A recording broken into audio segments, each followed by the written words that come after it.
الشیطان الرجیم بسم اللہ الرحمن الرحیم قال اللہ تعالی وما ارسلناک الا رحمۃ العالمین وقال النبی صلی اللہ علیہ وسلم انا خاتم النبیین لا نبی بعدی. حضور آئے تو سر آفرین اشپا گئی دنیا، حضور آئے تو سر آفرین اشپا گئی دنیا، اندھیروں سے نکل کر روشنی میں آ گئی دنیا.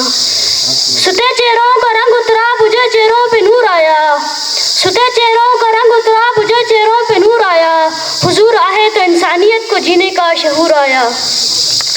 وائے جن کے آنے کی زمانے کو ضرورت تھی، وائے جن کے آنے کی زمانے کو ضرورت تھی، وائے جن کی آمد کے لیے بے چین فطرت تھی.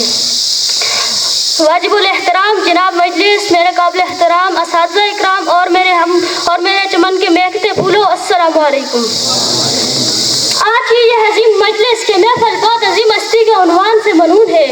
یہ وہ ہستی ہے جس کے لیے اس نظام عالم کو سجایا گیا.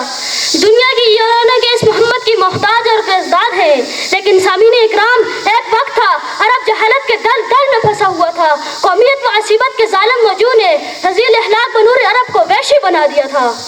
ذرا سی باتوں پر تلواریں چلائی جاتی تھی، نسلوں کی نسلیں فساد کے زد میں آ جاتی تھی.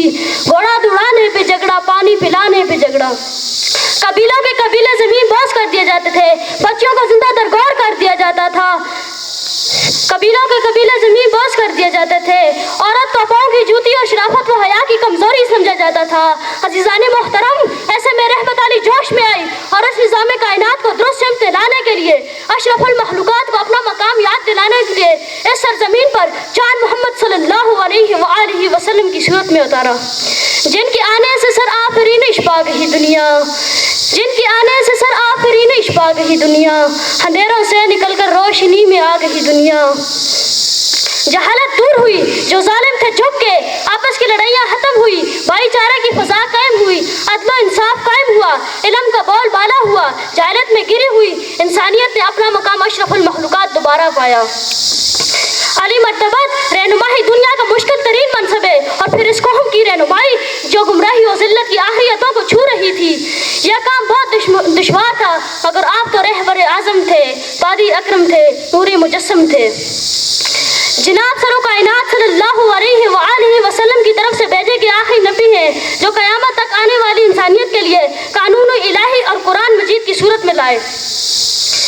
آج کی بھٹکی ہوئی انسانیت کی بقا بھی اسی میں ہے کہ ہم سب مل کر حضور سرو کائنات کی سیرت کو اپنا لیں اور قرآن کو اپنا حاکم مان لیں، کیونکہ قرآن وہ کتاب ہے جو درس انقلاب ہے. زندگی کے سب شعبے، معاشرہ ہو یا معاشیت، گھر کے اندر کی زندگی ہو یا گھر سے باہر میں، عبادت ہو یا میدان جنگ، سب آپ صلی اللہ علیہ وآلہ وسلم کی تفیل دنیا پر حیا ہیں. جب امی عائشہ صدیق رضی اللہ تعالی عنہا سے سوال کیا گیا کہ امی جان بتائیں حضور کے اخلاق کیا تھے، تو امی عائشہ صدیق رضی اللہ تعالی عنہا نے فرمایا، کیا تم لوگ قرآن نہیں پڑھتے؟ یہ قرآن ہی آپ کے نبی کے اخلاق ہیں. اللہ تعالی ہم سب مسلمانوں کو سیرت نبی صلی اللہ علیہ وسلم اور قرآن مجید پر عمل کرنے والا بنا دے. والسلام.